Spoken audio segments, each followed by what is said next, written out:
Leandro? Bueno, ¿Todo bien? buenas tardes a todos. ¿Cómo están? En realidad tendrías que presentarte vos primero, ¿no? Tienes que arrancar vos primero y yo me superpuse. Tranqui, tranqui. Gallo, Bueno, gallo. arrancamos entonces la última jornada, la última charla del primer día de la jornada. Estamos con Nicolás Pirallín, que es licenciado en Psicología por la Universidad de Buenos Aires, que ha realizado el posgrado de especialización en terapia cognitiva conductual de la UBA y que se forma en las bases del análisis de la conducta.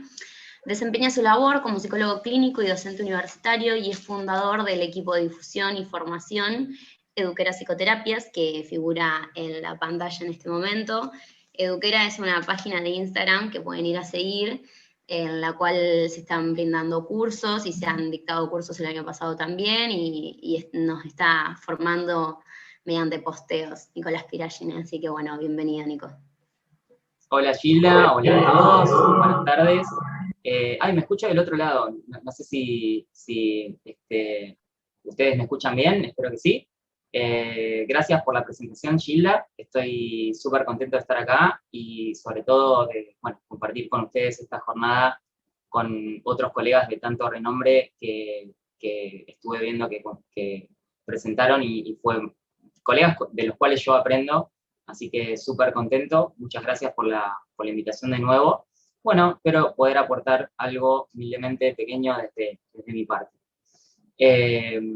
Así que bueno, y por otro lado, felicitaciones a Gilda y a Psicotemas por toda la organización, que está saliendo bárbaro. Así que hace falta también reconocer eso, que está muy, muy bien. Mi presentación va a... ¿Me escuchan bien? Yo siento que no le estoy hablando a nadie, pero están del otro lado, ¿no? ¿Tengo algún feedback de los que están del otro lado? Sí, ¿O puedo tenerlo? está Marcela Seba en YouTube diciendo hola, también Sabrina Bueno. Peredo, hola, está O funcionando sea, bien. está funcionando todo bien. Perfecto, ahí va. Arranco entonces. Mi idea hoy era invitarlos a reflexionar sobre la explicación de un problema psicológico o de los problemas psicológicos, que habitualmente hablamos de estos temas de manera casi intuitiva, diríamos, pero comúnmente no nos centramos a reflexionar mucho dentro de lo que es la explicación, ¿no? Entonces, la idea era invitarlos un poco a la reflexión sobre esos temas. Pasando a la diapositiva, ese es nuestro estímulo discriminativo, vamos a ver cuáles son los objetivos para mí que me propuse respecto de esta presentación. Y son un tanto humildes, son un tanto modestos, no son, tal vez, decirles a ustedes cuál es la, con mayúsculas, explicación de un problema psicológico, sino introducir el tema más bien en un formato de preguntas, de reflexiones, que nos inviten a pensar sobre esta cuestión relacionada con la explicación, y también a entender la relevancia que tiene la explicación en cualquier intervención que hagamos, no solamente clínica, porque eventualmente, si somos psicólogos en un campo comunitario, social, etc., no solamente el clínico, de uno a uno, terapia de parejas o lo que sea, vamos a buscar realizar algún tipo de intervención. Entonces, intentar plantear la relevancia de este tema, de la explicación, y que muchas veces es una cuestión compleja que no nos la planteamos.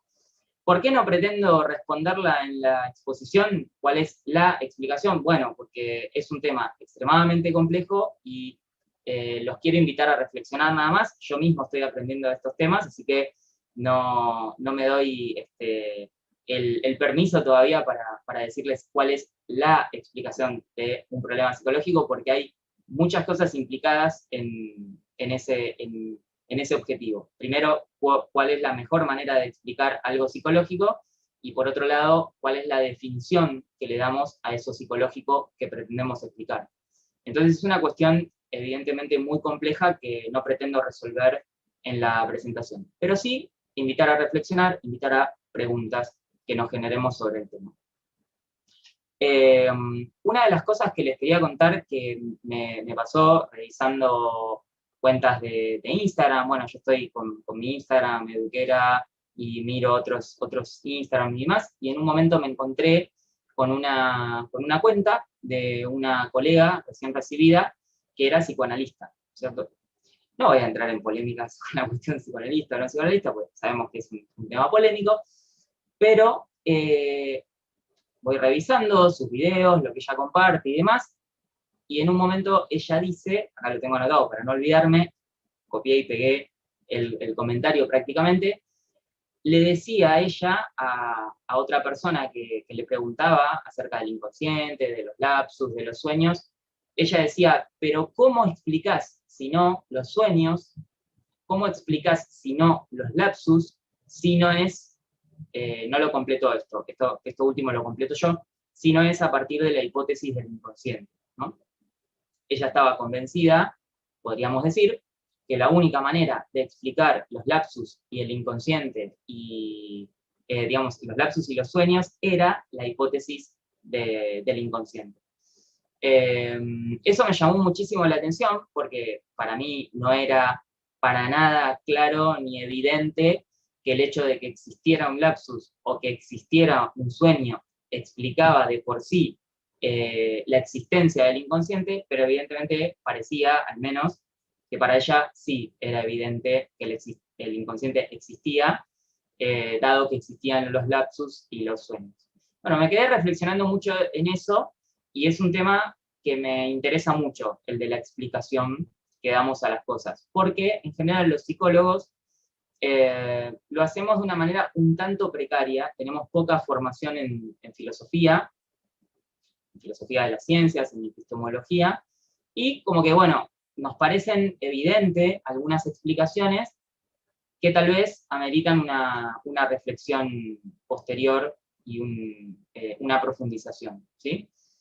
No necesariamente, y esto lo aviso por si alguno que está escuchando lo piensa de otra manera, no necesariamente la existencia de un lapsus indica inmediatamente y sin ningún tipo de duda la existencia del inconsciente, ni tampoco la existencia de un sueño indica de por sí la existencia del inconsciente. Pero era una asociación que ella había realizado, obviamente, producto de la formación que tenemos en la Facu, y que era muy difícil alejarse de esa explicación.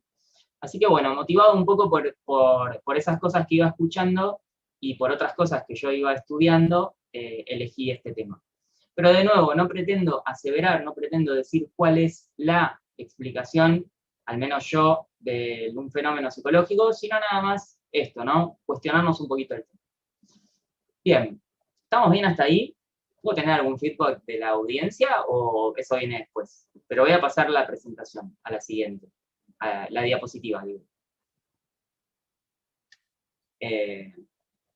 Venimos bien, ¿no? O los feedback los damos al final.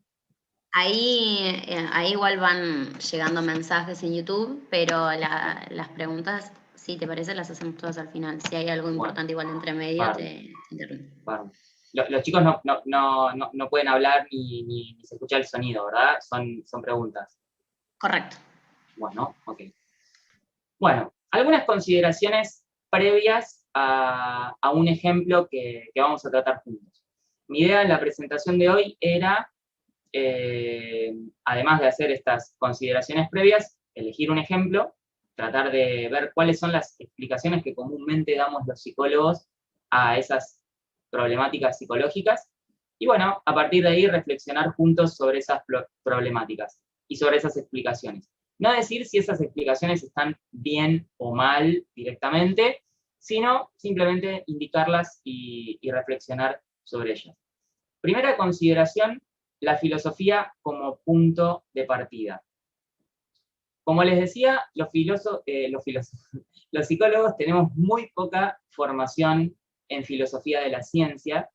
Esto es un problema muchas veces porque cuando intentamos entender o, digamos, sí, comprender o poner en cuestión algo que nos enseñan, nos es muy difícil porque justamente carecemos de los fundamentos filosóficos para hacerlo. Entonces, las cosas que nos enseñan o las tomamos o no las tomamos, pero un poco de una forma intuitiva, o según nuestra historia de aprendizaje, en fin. Pero no las podemos hacer a partir de un análisis filosófico de la cuestión. Es importante comprender que la cuestión filosófica, que es el punto de partida de probablemente toda explicación, no puede evitarse. Si uno simplemente no la plantea, es porque tal vez ha tomado alguna posición filosófica sobre la explicación, pero simplemente no es consciente de ella o no se ha dado cuenta cuál es esa posición que ha tomado. Pero probablemente haya tomado alguna. Más adelante vamos a ver algunos ejemplos para explicar esto. Pero es una cuestión que no puede evitarse, y si bien la cuestión filosófica se debe plantear, no es algo que se pueda resolver experimentalmente, además. O sea, necesitamos una cuestión filosófica. De no plantearla, habría algún tipo de posición filosófica, solo que no seríamos conscientes de ella. Y además no es algo que podamos meter en el laboratorio. Entonces es una cuestión que tenemos que plantear antes de la experimentación, y bueno, es un punto de partida, una toma de decisión respecto de lo que vamos a hacer después. Pero yo no puedo meter dentro del laboratorio, por ejemplo, si voy a tomar un punto de vista dualista o monista, ¿sí? No me voy a meter tanto en esas explicaciones, sino busquen un poquito qué significa monismo y dualismo y demás, si no nos vamos mucho de tema. Pero no lo puedo meter en un laboratorio. No puedo meter dentro de un laboratorio cuál va a ser la concepción que yo tenga de pensamiento, de creencia, de conducta, sino que son puntos de partida previos a la experimentación que no se resuelven experimentalmente, no se resuelven dentro del laboratorio, sino que podríamos decir son una serie de supuestos sobre la realidad y la manera en la que podemos conocerla, y que además dirigen, guían o restringen el experimento y por tanto el conocimiento que yo voy a obtener después. Es decir, lo digo de otro modo, a ver si, por las dudas, si no se entiende de esta manera que lo decía. Bajo cierta filosofía voy a poder realizar ciertas descripciones de los fenómenos y ciertas explicaciones de esos fenómenos. Y voy a restringir, o estar restringido, a obtener otras explicaciones que hubiera podido obtener a partir de otras descripciones o a partir de otra filosofía que hubiera tomado. Entonces, este punto es muy importante porque, de algún modo, los resultados de la experimentación, del experimento, y que es lo que buscamos como una psicología científica, está restringido, guiado o dirigido por un paso previo que no es experimental. Este es un punto interesante y muy crucial respecto de la psicología científica. Quiere decir que hay un paso anterior a la experimentación que no es experimental, que es una toma de partida, un punto de partida, una toma de decisión respecto de cómo yo voy a nombrar, hablar de los fenómenos psicológicos, describirlos, etcétera, etcétera, etcétera, para después experimentar sobre ellos. Entonces, es una cuestión crucial de la cual tenemos poca información, poca formación en la carrera, pero si quisiéramos decir cuáles son esos supuestos en psicología científica, en la ciencia, en realidad, bueno, tenemos algunos supuestos: el monismo, el materialismo, el determinismo, la parsimonia, ahí los pueden ver en la diapositiva. Me parece que en la diapositiva, tal vez ustedes están viendo todos los ítems juntos, yo los estoy presentando de a uno, pero bueno, no hay problema. Los vamos explicando línea por línea. Que son supuestos de partida que los tomamos como guía, como dirección para la experimentación que vamos a hacer después. Por ejemplo, fíjense, vamos a analizar uno de ellos. Por ejemplo, el determinismo, ¿no? El determinismo indica o supone, o es una suposición previa, que dice que las cosas están regidas por ciertas leyes.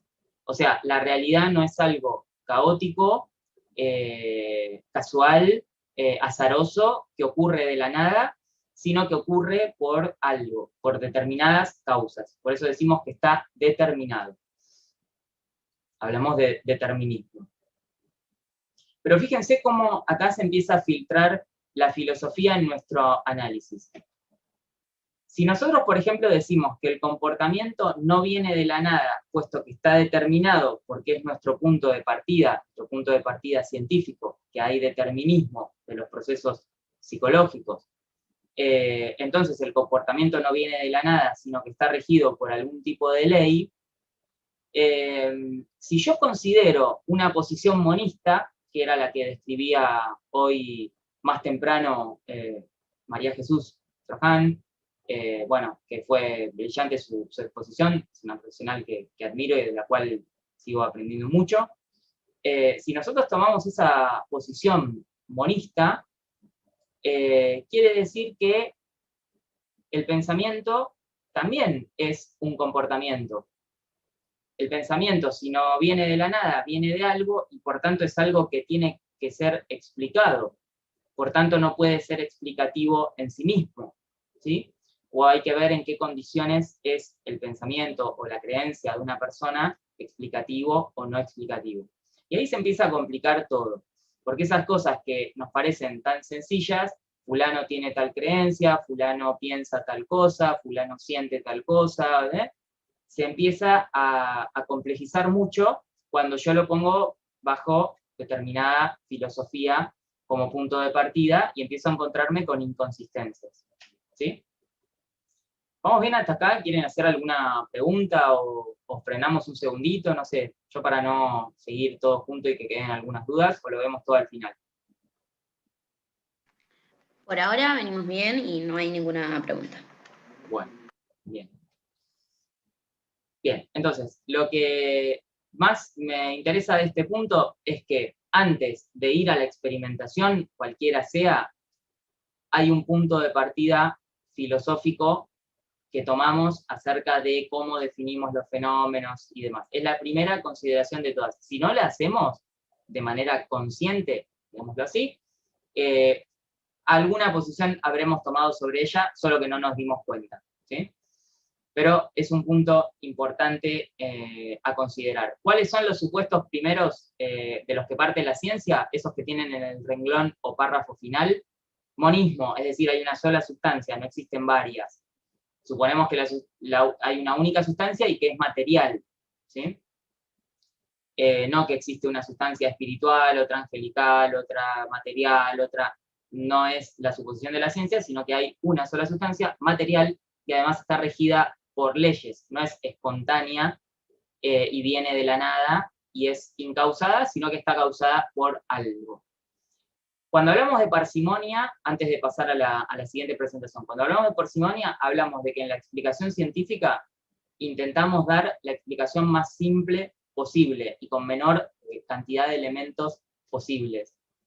Eso significa parsimonia, también muchas veces nombrado, llamado como navaja de Occam, ¿no?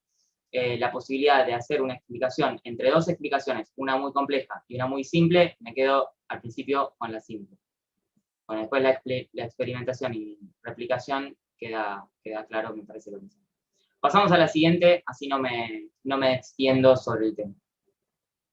Bueno, entonces dijimos, un primer punto de partida filosófico. Nos tenemos que poner de acuerdo cómo vamos a hablar acerca de los fenómenos psicológicos y cuál es nuestra manera de abordar el mundo o la manera de conocerlos a esos fenómenos psicológicos. La segunda consideración es que es una explicación, y vamos a tomar una definición muy simple, que tomamos hoy en la parte científica también, y es muy coloquial, si se quiere también, que es simplemente un conjunto de enunciados que intenta responder a la pregunta del por qué o cómo ocurren ciertos fenómenos que son objeto de estudio.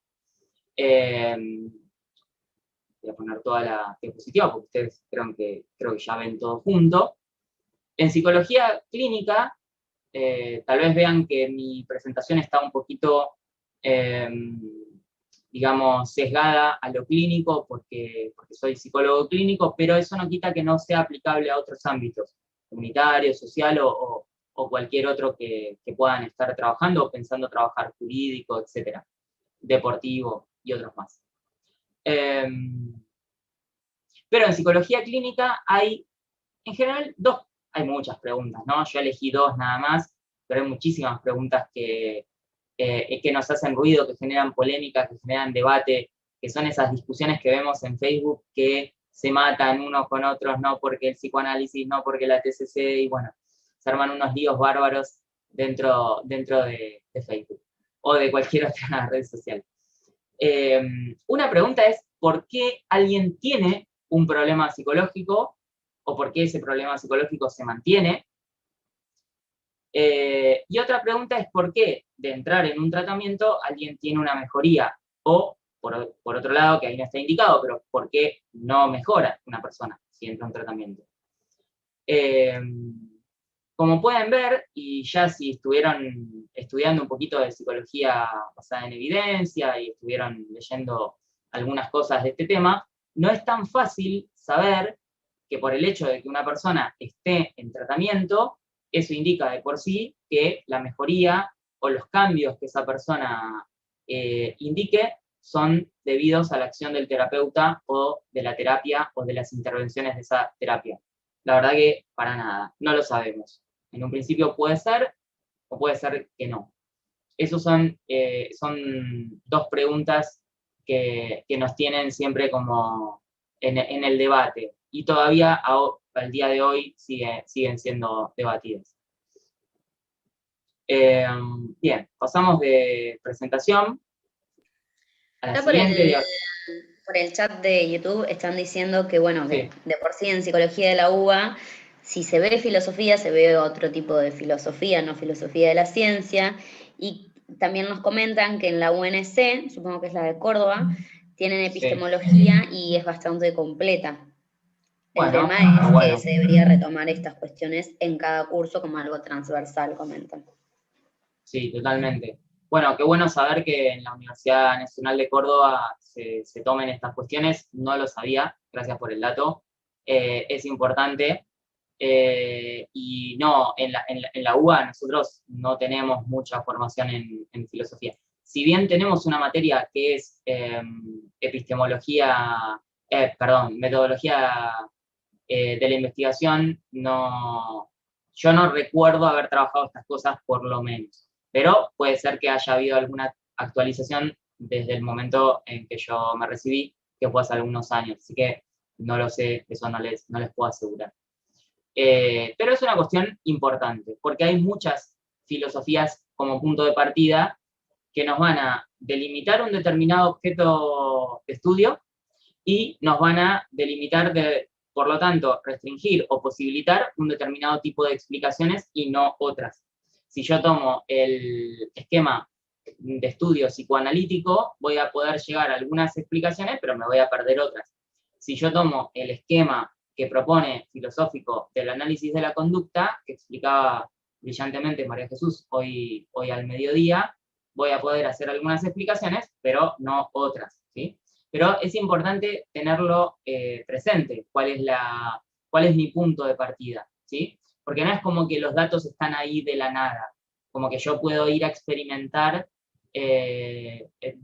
bueno, voy a experimentar lo psicológico. No, espera, ¿qué es lo psicológico? Tenés que definirlo, cómo vas a hablar de ello, cómo lo vas a describir, cómo lo vas a operacionalizar, etcétera, etcétera. Todos esos son puntos de partida previos a la experimentación, previos al experimento, y que te van a marcar, por supuesto, los resultados que vas a obtener o no, aquellos que te vas a perder de la experimentación. Entonces, es un punto muy relevante para ser consciente de cómo estamos estudiando. Bien, tercera consideración. Dijimos, punto de partida filosófico. ¿Sí? Me pongo de acuerdo cómo voy a hablar, cómo voy a expresarme, cómo voy a delimitar eso psicológico. Y a partir de qué paradigmas. Segunda consideración, la que hablábamos de, bueno, ¿qué es una explicación? Tercera, si voy a explicar algo psicológico, se supone que tengo que definir qué es lo psicológico.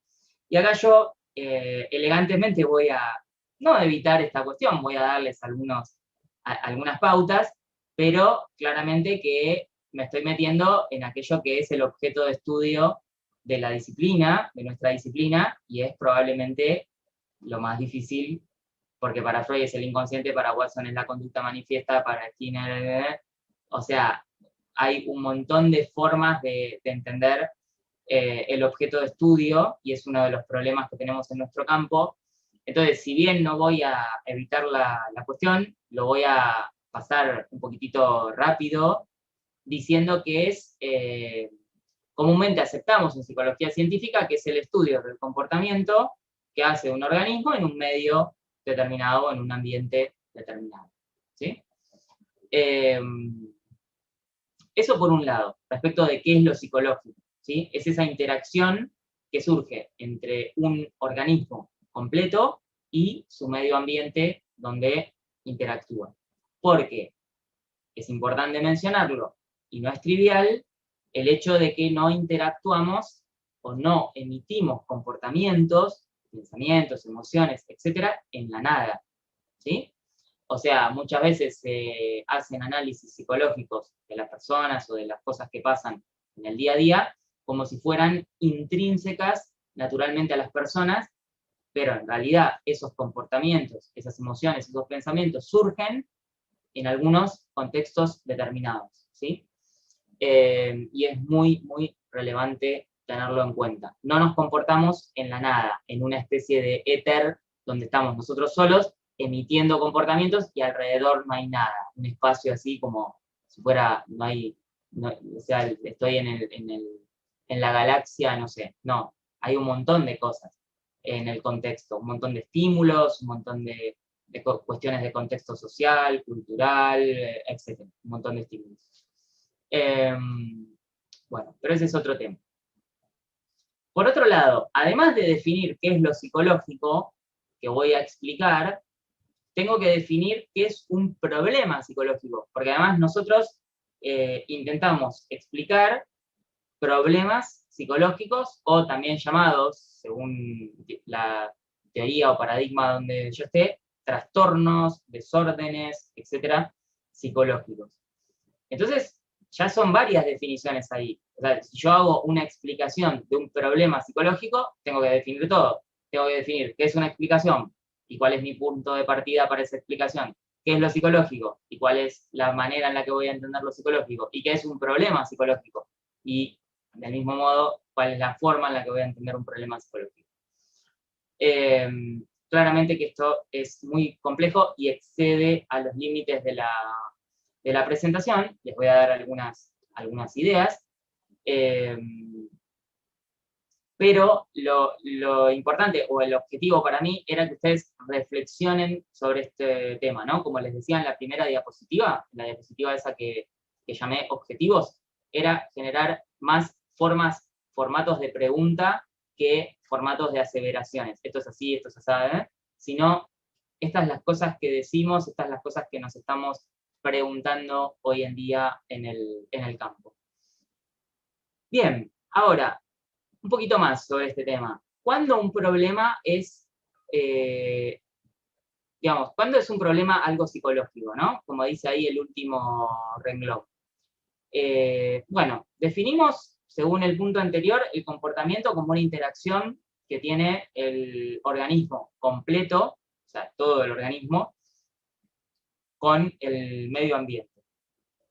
Ahora, yo les quería dar algunas ideas o algunas cuestiones sobre los problemas psicológicos. Los problemas psicológicos en realidad, o trastornos, lo son en relación a un determinado contexto temporal o espacial, más que en relación a una naturaleza intrínseca del trastorno. Vieron que muchas veces se dice, tal persona tiene, ¿sí? Marco a propósito la palabra tiene, un trastorno de ansiedad, o tiene un trastorno alimentario, o tiene un trastorno depresivo. Pero en realidad lo que nosotros podemos ver, porque el tener digamos, una cosa, como si fuera una cosa de un trastorno psicológico, es ciertamente un tanto extraño. No se tiene la depresión o no se tiene la ansiedad, porque la ansiedad o la depresión no es una cosa que está dentro nuestro, como una materia que nos meten, digamos. O el trastorno alimentario tampoco es una cosa que entra dentro de nuestro cuerpo, como lo es, por ejemplo, el COVID o un virus, que es una cosa que entra dentro de nuestro cuerpo y que es ajeno a nuestro organismo. No funciona de esa manera los problemas psicológicos y por eso muchas veces entramos en complicaciones cuando los queremos describir o explicar de esa manera, parecido a la manera médica de explicar las cosas. Por ejemplo, muchas veces se habla en los trastornos de personalidad, ¿no? Se definen los trastornos de personalidad como distintas pautas regulares o rígidas, comportamentales, emocionales, cognitivas, etcétera, que se emiten en determinados contextos, en general en todos los contextos. La idea del trastorno de personalidad es que la persona los emite de manera rígida, pongámoslo comillas, en distintos contextos, por tanto tiene un trastorno de personalidad. Pero, por ejemplo, para pensar un poquito sobre este tema, cuando una persona, uno dice, no, ser dependiente es un problema, ¿no? Por ejemplo, ser dependiente es un problema psicológico, podría decir uno. Bueno, depende. Por ejemplo, si un niño de 3 o 4 años es dependiente, uno diría que tiene un problema psicológico, y probablemente no. El niño está en una etapa de su vida, en un contexto temporal, espacial, etcétera, en el cual esperamos que sea dependiente, porque está aprendiendo todavía a poder valerse por sí mismo, etcétera.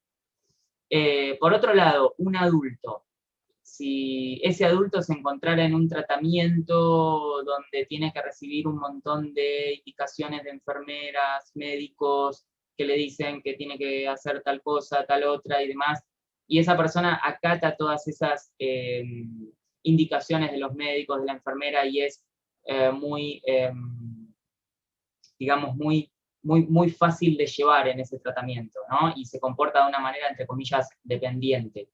¿Diríamos que es un problema? No, en ese caso la conducta dependiente es adaptativa. Entonces, lo dependiente, lo autónomo, muchas veces que se dice, lo introvertido, lo extrovertido, no son cosas patológicas en sí mismas, sino que lo son en determinados contextos. Por ejemplo, una persona muy extrovertida o que quiere llamar la atención mucho en los distintos lugares, reuniones y demás, tal vez esa conducta es adaptativa en una fiesta, en una reunión social, pero ciertamente puede ser desadaptativa en una conferencia o en una situación donde se espera que la persona esté más escuchando que mostrándose y demás. Por otro lado, alguien introvertido, alguien callado, alguien que escucha y demás, puede ser adaptativo en una situación de una conferencia, como les decía recién, y puede ser tal vez desadaptativo en una situación donde se requiere compartir con otras personas, dialogar, hacer contactos y demás, en una fiesta o en una reunión social. Entonces, lo que quiero marcar con esto es que los problemas psicológicos, al parecer, lo son en relación a un contexto, no porque la conducta que se emite sea patológica en sí mismo. Si un niño, por ejemplo, juega mucho a los videojuegos y no estudia, bueno, claramente que jugar a los videojuegos no es algo patológico, no es una enfermedad, pero lo es porque lo emite esa conducta de jugar a los videojuegos en un contexto donde se esperaría que él estudie, o que haga un poquito de videojuegos y otro tanto de estudio, pero solamente hace videojuegos. O sea, lo que quiero decir es que la definición de psicológico es difícil, y la definición de problema psicológico también es difícil. Y si bien, como les decía al principio, la idea no es tomar un punto de partida muy determinado, sino simplemente hacer esta introducción, bueno, les quería contar estas cuestiones, estas reflexiones.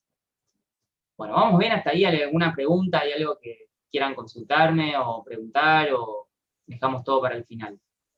En relación a esto que estás diciendo sobre enfermedades o lo patológico, Comentan que, en primer lugar, entiendo que inicialmente se buscaba disminuir el estigma al llamarlos enfermedades o trastornos mentales, lo mismo con las explicaciones pseudocientíficas de neurociencias.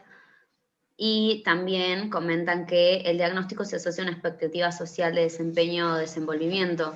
Y con lo que decías vos me suena un poco a cuando la conducta es desadaptativa en función al medio, como empezar a considerarlo desde lo desadaptativo como ahí empieza el problema. Claro, sí, sí, y además la conducta desadaptativa lo es en función de fines en general a largo plazo. Nunca la conducta es adaptativa a corto plazo. Por ejemplo, si yo, digamos, me genera ansiedad estudiar y me pongo a jugar a los videojuegos y los videojuegos me relajan, esa conducta es adaptativa, o sea, y es eficaz. Lo que pasa que no lo es a mis fines de largo plazo, que son estudiar o hacer una carrera, etc.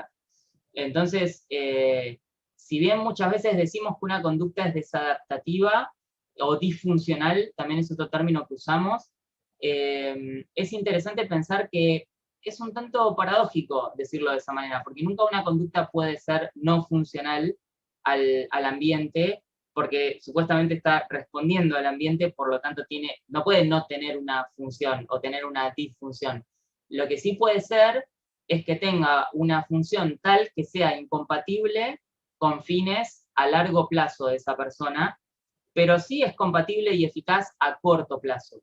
Pero se convierte en un problema por eso, básicamente. O porque se emite en un contexto donde no se espera que esa conducta se emita, o porque se emite de una manera tal que obtura, molesta, complica planes a largo plazo, pero es eficiente a corto plazo. Pero solamente por eso es un problema.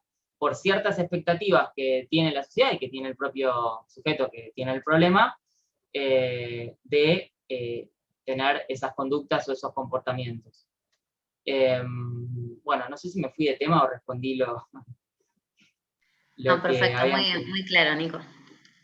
Buenísimo. Bueno, haciendo esta tercera consideración, vamos a la cuarta, porque si no, me quedo toda la vida, me van a matar, ya deben estar, no sé, con hambre algunos, probablemente, y todo eso. A ver, estamos en la cuarta consideración. Otro punto importante, que, bueno, en general no somos conscientes tampoco de este punto.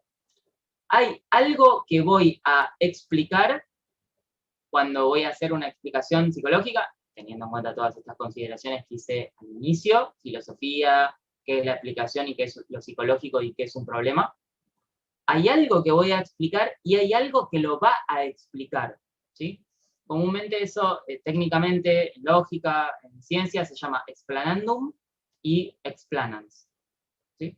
Explanandum son los enunciados que yo debo explicar, los enunciados que son objeto de la explicación, mientras que explanans son los enunciados que voy a usar para explicar. Si bien esto parece una tontería, uno puede decir, Nico, obvio, hay cosas que tenemos que explicar y hay cosas que vamos a usar para explicar. Si ustedes se ponen a conversar con un colega en la clínica o en cualquier otro ámbito, de nuevo, yo marco lo de la clínica tal vez porque es lo que tengo más cercano, pero pueden pensar estos conceptos en cualquier ámbito, en el ámbito digamos, de la facultad, en cualquier ámbito. Y se ponen a frenar un momento, están charlando con un colega, con un estudiante, con un amigo, y le dice, a ver, para. ¿Qué es lo que estamos queriendo explicar? Probablemente los mire y les diga, ¿eh? ¿Cómo? ¿Qué es lo que...? Claro, porque muchas veces no tomamos conciencia de qué es lo que queremos explicar. Y por otro lado, bueno, ahora, ¿qué cosas vamos a usar para explicarlo a eso que queremos explicar? Muchas veces nos vamos a dar cuenta cuando paramos la pelota y decimos, bueno, a ver, ¿qué cosa quiero explicar y qué cosas voy a usar para explicar eso que quiero explicar? nos vamos a dar cuenta que nos llevamos muchas sorpresas, probablemente. Y nos vamos a dar cuenta que tal vez estamos usando para explicar cosas que en realidad no son explicativas, ¿sí? Esto me parece que lo trató María Jesús hay una partecita al principio de la charla que me la perdí, que la voy a ver después, mañana probablemente, pero seguramente lo trabajó. Y hay otras cosas que nos damos cuenta que no son explicativas en sí mismas, ¿sí? Ya vamos a ver ejemplos de esto con lo que sigue. Muchas veces decimos, bueno, tal persona tiene desregulación emocional porque tiene un trastorno límite de la personalidad. ¿Eso es explicativo? La persona, si uno frenara todo eso, ¿no? Espera, ¿qué querés explicar? La desregulación emocional. Ok, ¿cómo la estás explicando? ¿Con qué la vas a explicar? Y porque tiene trastorno límite de la personalidad. ¿Es verdaderamente eso una explicación de la desregulación emocional? Dejo la pregunta abierta y la vamos a ir tratando a lo largo de esta presentación. Una persona tiene muchas preocupaciones, eso es porque tiene TAG, tiene trastorno de ansiedad generalizada. Quedo pensando, ¿eso es una explicación de las preocupaciones que tiene la persona? ¿Verdaderamente? De nuevo, dejo la pregunta abierta. Vamos a seguir trabajando. Pero es muy esclarecedor. Entonces, ojo, hay algo que quiero explicar y algo con lo cual voy a explicar eso que quiero explicar. ¿Sí? En términos técnicos, explanandum y explanans. Tenerlo en cuenta si hacen discusiones con otros colegas. ¿Qué estás tratando de explicar? ¿Qué es lo que vos querés explicar? Ok, ¿qué estás usando para explicarlo? Puede esclarecer mucho los líos que a veces nos armamos. Bien, vamos a avanzar un poquito a la quinta consideración. Próxima presentación. Quinta consideración, que es la relevancia del tema. Te interrumpo un poquito. Están diciendo en el chat que bueno, que no es una explicación, sino que sería un argumento circular y que también es describir, no es explicar. Bien, bueno, ya tengo algunos oyentes súper atentos y súper formados en estos temas. Muy bien. La presentación va dirigida a todos los que tal vez por primera vez están escuchando estos temas, pero súper bien, los felicito a los que ya están haciendo ese tipo de asociaciones y conexiones. Sí, muy bien. La vamos a llamar más adelante explicación circular y vamos a ver por qué. Así que los que nunca escucharon del tema, no se preocupen porque ahora mismo lo tratamos, pero felicitaciones a los que ya están deduciendo eso. Muy bien. Quinta consideración, entonces. Relevancia del tema. Esto es un agregado mío, o sea, quiero decir, no lo saqué de un libro ni nada, pero lo planteo. Hay algunas cositas de la presentación que son agregados míos porque me parecía que estaba bueno, si bien uno está estudiando y está aprendiendo y todo, pero estaba bueno dar algo en la presentación que no sea solamente como un copy-paste, como un copiar y pegar de un lado, sino como brindar algunas ideas propias para que bueno, no quede todo, que no sea una copia, ¿no? A mí me parece que este tema es uno de los más relevantes de todos, principalmente porque en un tratamiento, la intervención que elegimos y que aplicamos necesariamente está determinada por la explicación del fenómeno. O sea, y posteriormente, como pongo ahí, los resultados. Porque como elijo una determinada intervención, voy a tener unos determinados resultados. Si yo me pongo a hacer asociación libre o interpretación de sueños, hay una filosofía previa, punto de partida, me lo haya yo propuesto o no, tal vez no me doy cuenta, pero hay ahí una filosofía, claramente. Hay una serie de definiciones acerca de qué es una explicación y qué es un problema psicológico, en el caso de la hipótesis del inconsciente, ¿no? De lo que estamos tan acostumbrados en psicoanálisis. Y hay una serie de intervenciones que se derivan de todo eso. Por lo tanto, la intervención está estrechamente relacionada con la explicación del fenómeno. Yo cambio la explicación, cambia la intervención. Por ende, mi paciente se ve o perjudicado o beneficiado, en función de que mi explicación sea correcta o incorrecta. Si es correcta, la intervención probablemente sea más atinada, si mi explicación es incorrecta, probablemente mi intervención sea mala. Porque, como les pongo ahí en el segundo párrafo, si una explicación es mala, quiere decir que erra la causa. Y la causa es lo que está manteniendo el problema, es lo que lo causa. Si yo erro la causa e intervengo sobre algo que no es la causa, no lo puedo modificar al problema. Freud, es raro que lo menciona Freud, ¿no? Pero Freud, si bien no lo hace de manera experimental, para nada, es todo como su idea, intenta llegar a un mecanismo, vieron que él habla del mecanismo de las neurosis, el mecanismo de la causación neurótica de las neurosis, intenta llegar a un mecanismo. Lo que pasa es que no lo hace de manera experimental. Eso tiene un montón de riesgos, porque no puede controlar las variables de un experimento, porque sencillamente no hace ningún experimento. Y eso es un riesgo, pero el razonamiento, de hecho, fue un riesgo porque para lo que sabemos hoy de psicología científica, erró la causa. Pero el razonamiento era lógico, intentaba encontrar la causa. El tipo decía, bueno, si encuentro la causa, erradico la neurosis o puedo intervenir sobre la neurosis. Claro, el tema es que no lo hiciste de una manera experimental, sino que como a vos se te fue ocurriendo un poco la cosa. Otra cosa importante, la explicación es por qué pasa algo, no solamente qué pasa algo. Sí, el paciente tiene fobia. Ahora vamos a ver un ejemplo la próxima diapositiva. Sí, o funciona tal y tal tratamiento para la fobia, pero yo tengo que saber por qué funciona. Ese es o sea, yo tengo que poder explicar por qué se da el cambio terapéutico.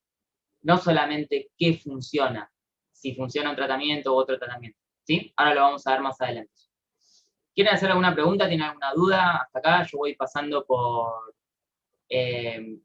vamos a la siguiente presentación.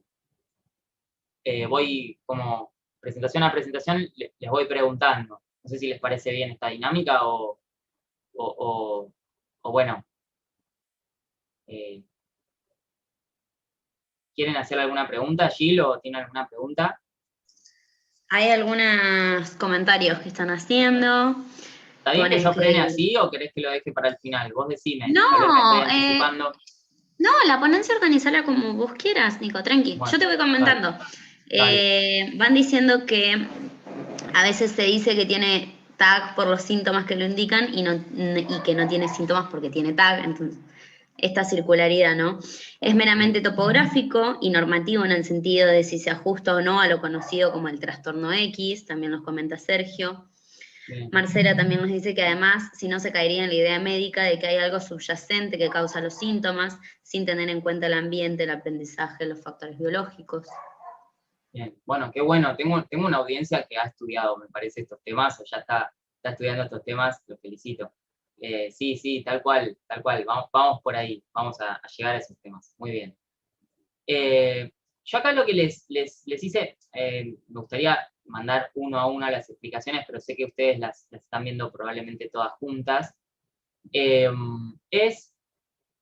Vamos a ir analizando estas explicaciones juntos, a ver qué reflexiones podemos encontrar, ¿no? De nuevo, como era el objetivo en la presentación, no era ser una aseveración de qué, cómo es todo, sino pensar junto con ustedes y hacer algunas reflexiones. Entonces, tenemos un caso, ¿sí? Yo me voy muy a lo clínico, pero recuerden que esto es aplicable a cualquier otra cosa. Juan tiene ansiedad cuando ve un perro cerca, explanando. O sea, eso es el enunciado que yo tengo que explicar. Ese es el enunciado que yo quiero explicar. ¿Cuáles son los explanans que solemos utilizar en psicología? Bueno, yo anoté alguno de ellos. Son totalmente, a ver, no lo tomen a las explicaciones que yo di ahí debajo como explicaciones correctas, porque por ejemplo, el punto número 3 de las neuronas está súper mal dicho, mal redactado. Lo que me importaba más era una cuestión didáctica de que hagamos referencia a al tipo de explicación, más que la frasecita que yo anoto ahí sea correcta o incorrecta. Probablemente sea incorrecta porque lo único que hice fue intentar que sea didáctica o comprensible para ustedes, ¿sí? Porque eso de que las neuronas no funcionan bien, claramente está mal redactado, pero no hay problema, no sirve, didácticamente no sirve. Entonces, fíjense, Juan tiene ansiedad. ¿Por qué pongo entre comillas tiene ansiedad? Bueno, porque en general solemos hablar así, pero ya arrancamos con algunos problemas. O sea, la ansiedad no se puede tener como yo, no sé, tengo acá un vaso de agua y lo tengo en mi mano el vaso de agua. Porque no es una cosa, de nuevo, es una respuesta que da el organismo ante ciertos estímulos, ya ustedes ya saben que son considerados peligrosos, etcétera, etcétera. Y damos esa respuesta fisiológica, psicofisiológica de ansiedad, con ciertos pensamientos, con ciertas respuestas fisiológicas y con ciertas respuestas también conductuales. Pero no es algo que se tiene, como uno tiene COVID, por ejemplo, o se tiene el COVID. El COVID sí es algo que yo puedo a través de un test ver si tengo o no lo tengo, porque es una cosa que ingresa a mi organismo. Pero la ansiedad no es así. Si yo, por ejemplo, tengo una respuesta de ansiedad cuando, si yo, no sé, salgo de mi casa y voy a comprar algo al supermercado y me aparece un gorila gigante, asesino, hace así, y hace, y yo tengo una respuesta de ansiedad, probablemente eso no sea considerado un problema psicológico. Sin embargo, es la misma respuesta de ansiedad que podemos tener ante otras situaciones, como por ejemplo, subir a un ascensor, entrar a un supermercado, ver a un perro, como es el caso de este ejemplo, etcétera, etcétera. Una rana o cualquier cosa que se pueda convertir como objeto fobígeno. Ahora, el tema no es ese, el tema es explicar por qué algo se convierte como objeto fobígeno, como objeto que genera una respuesta de ansiedad. Pero está bueno para ustedes, sé que muchos son estudiantes, seguramente.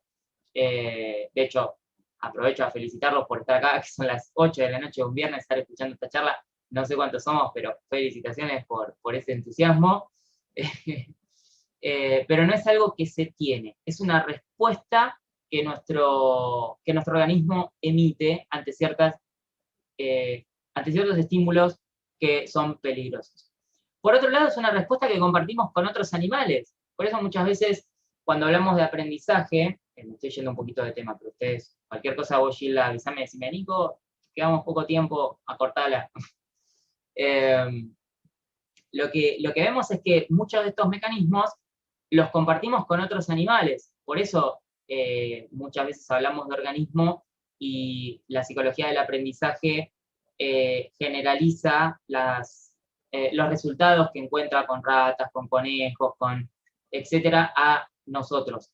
Porque si bien nosotros claramente que si escribimos sobre literatura inglesa, eso un perro no lo puede hacer una obra o un ensayo sobre literatura inglesa, si respondemos ante el temor de manera similar a otras especies. Por eso los principios de aprendizaje son universales. Esto ya lo habrán visto con María Jesús al inicio en la primera presentación de ella. Pero bueno, vamos a meternos en estas explicaciones, vamos a reflexionar sobre estas explicaciones. ¿Tiene sentido para ustedes estas explicaciones? ¿Son explicaciones que han escuchado en el campo psicológico o nunca las escucharon y yo las agregué, pero de repente no les parecen explicaciones típicas? Cuéntenme. No sé si hay alguien del otro lado. Sí, hay gente ahí, pero hay un delay de 20 segundos aproximadamente a YouTube. Ah, bueno. ¿Cuántos somos? Me da intriga. Somos en este momento 20 personas, creo. Sí. Ah, somos poquitos. Bueno. Sí, 20. Qué bien.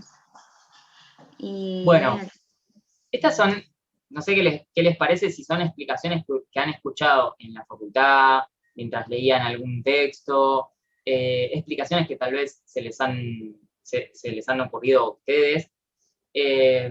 Fíjense, Juan tiene ansiedad cuando ve un perro cerca.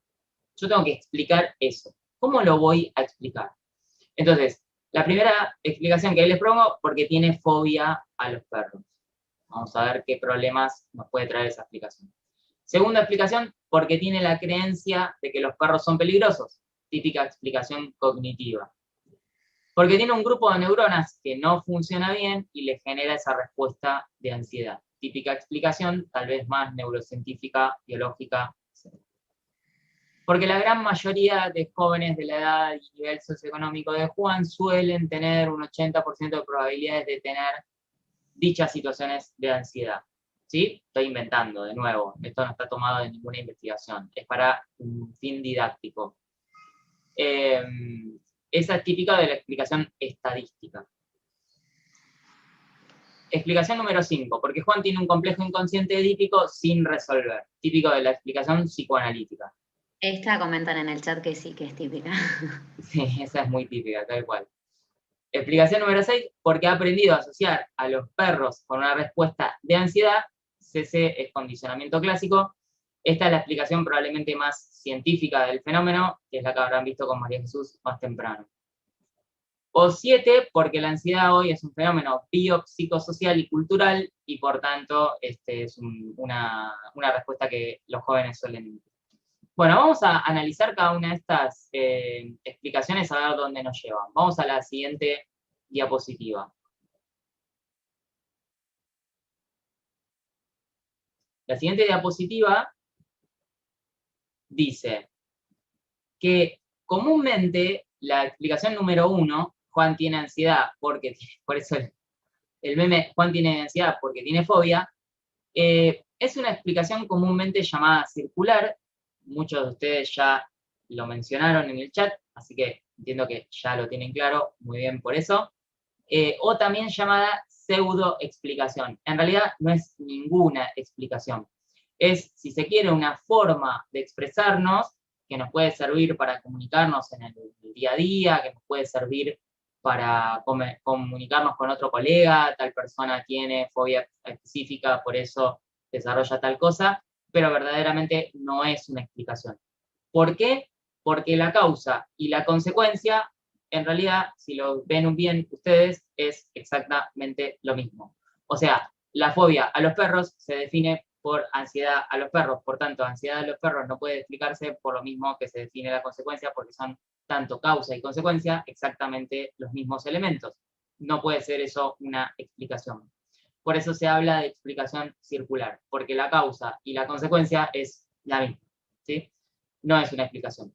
Y por eso nos pasa que muchas veces cuando nos recibimos y queremos ejercer y queremos trabajar en la clínica y nos ponemos a trabajar con el DCM, el gran problema, el DCM está basado en este tipo de explicaciones, o en realidad descripciones de los problemas, pero cuando uno al principio arranca en la clínica dice, bueno, ya acá distingo que es una fobia, ¿y ahora qué hago después de distinguir que es una fobia? Nada, porque no estás explicando nada, nada más te estás dando cuenta que un fenómeno de la realidad responde a una etiqueta diagnóstica llamada fobia específica, pero no te sirve mucho más que para eso, para investigar, para comunicarlo en un formulario a un hospital, a un juez, a otro colega, pero lamentablemente en un tratamiento casi no tiene ninguna utilidad, ninguna.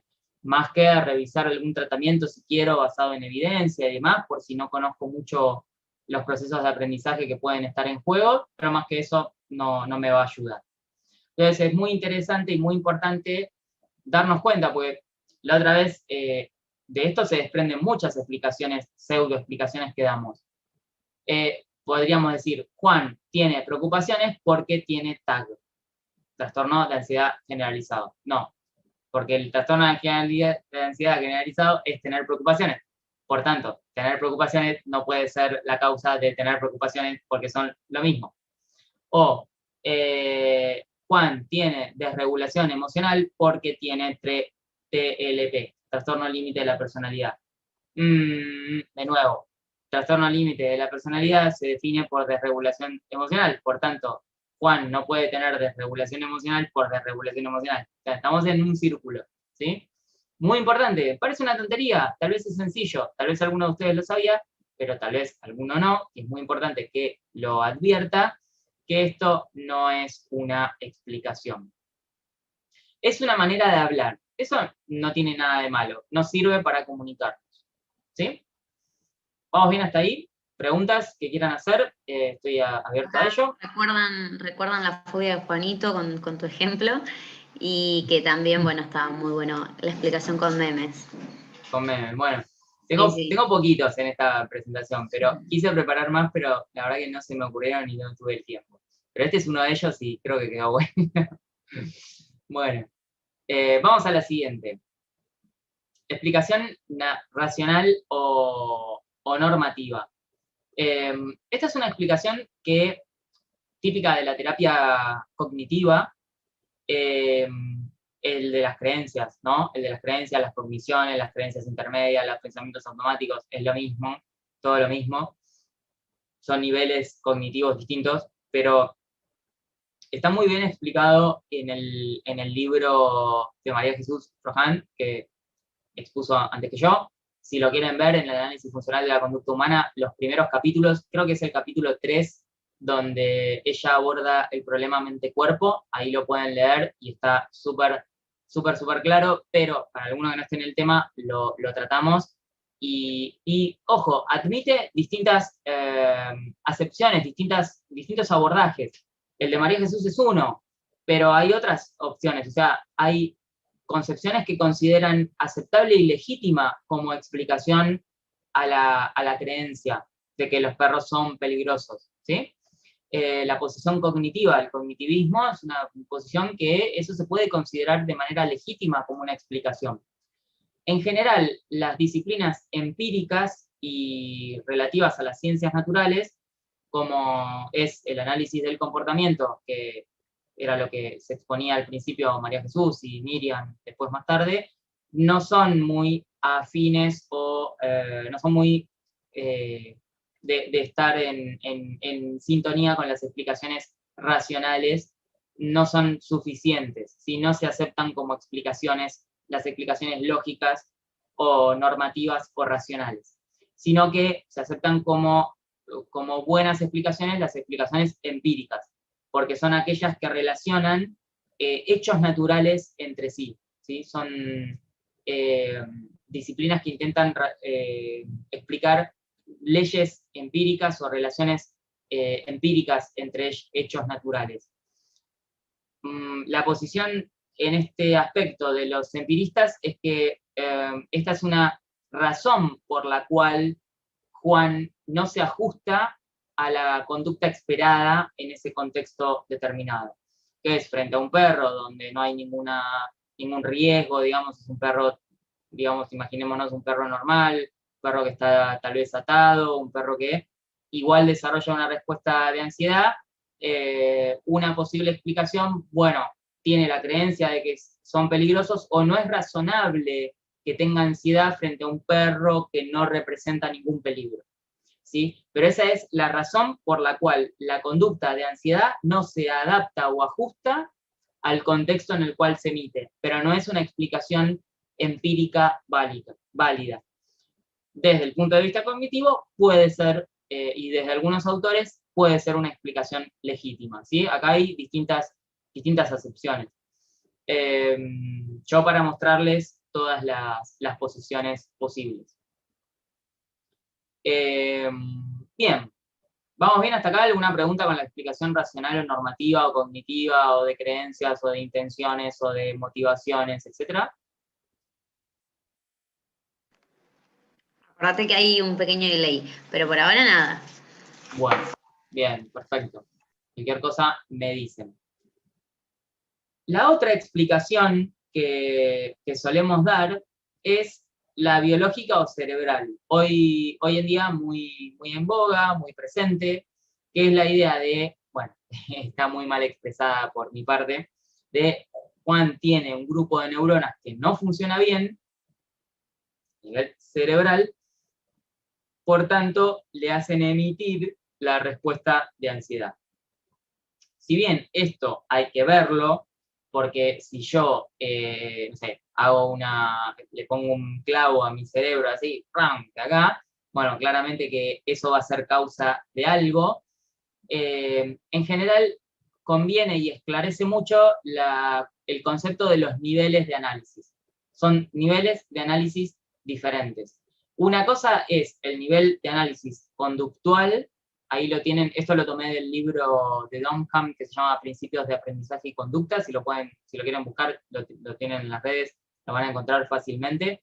Es un libro muy interesante, no sé si se quieren introducir en este tema, que un nivel de análisis es el conductual, que es el nuestro en rigor, es el psicológico digamos, por naturaleza propia. Cuando nosotros estamos frente a un paciente, no estamos frente a un cerebro, ni tampoco intervenimos químicamente dentro de su cerebro, sino que vemos a todo el paciente como un organismo entero, como dice ahí Dunham, comportándose de manera, como todo el organismo, en un medio, ¿sí? No vemos solamente al cerebro interactuar. ¿Está mal estudiar el cerebro? No, por supuesto que no. ¿No sirve estudiar el cerebro? No, sí, claro que sirve. Yo lo único que digo es que es otro nivel de análisis y que no puede necesariamente tomarse como causa. Fíjense, es como si yo dijera que la otra vez le daba este ejemplo a unos alumnos de mi clase, de una clase. Si yo salgo de mi casa y voy a comprar al supermercado y me encuentro a mi vecino y lo saludo, hago así, hola. La causa de mi saludo, la causa de saludar a mi vecino, podríamos decir, o alguien en su sano juicio diría que es el músculo del brazo, no sé cuáles están implicados, el bíceps, el tríceps, el hombro, no sé. ¿Esa es la causa de mi saludo? No, lógicamente que el saludo es posibilitado por los músculos del bíceps, del tríceps y del hombro, porque si no yo no podría levantar la mano.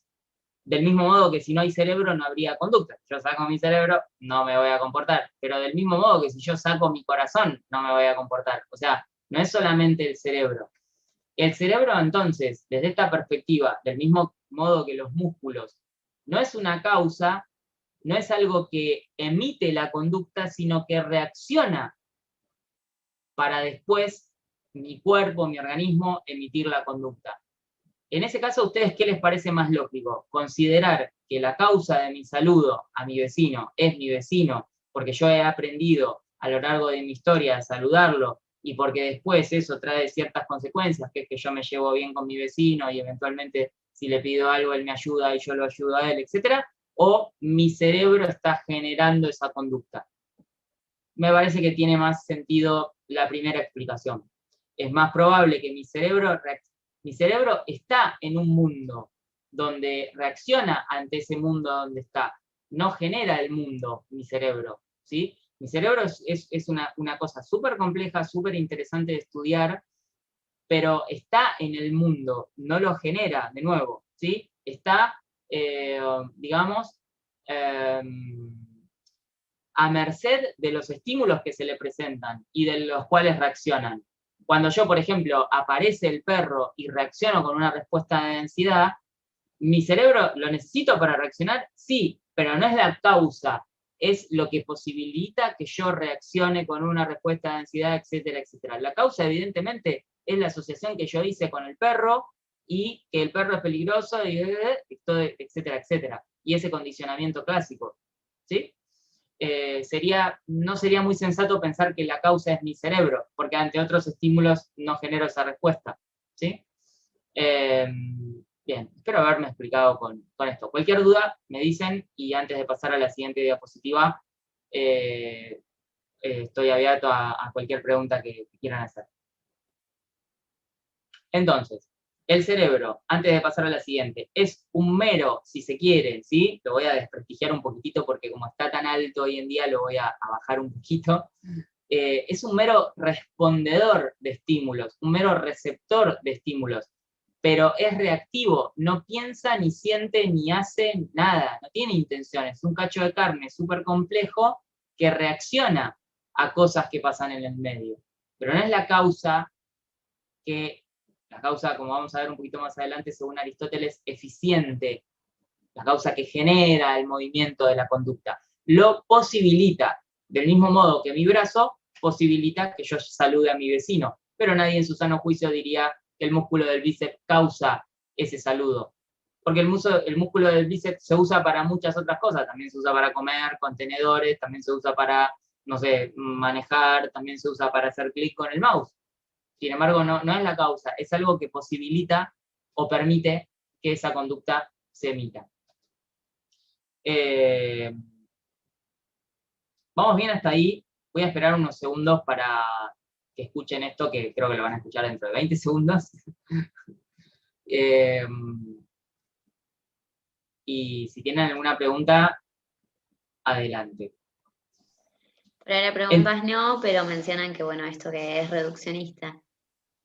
Claro, claro. O también se llama muchas veces cerebrocentrismo, también se llama, ¿no? O otros autores lo llaman falacia mereológica. Lo pueden buscar en Google como falacia mereológica. La falacia mereológica es esta idea de que el cerebro, y de hecho muchas veces hablamos sin darnos cuenta de ese modo, ¿no? Está tan instalado que decimos, no, lo que pasa es que si en tal situación vos haces tal cosa, el cerebro piensa. ¿Cómo? ¿El cerebro piensa? O sea, no, lo que pasa es que el cerebro siente en ese momento tal cosa. Lo que sucede es que el cerebro percibe que esa situación es amenazante. No, el cerebro no percibe, ni piensa, ni siente nada. O sea, no le puedo atribuir esa intención.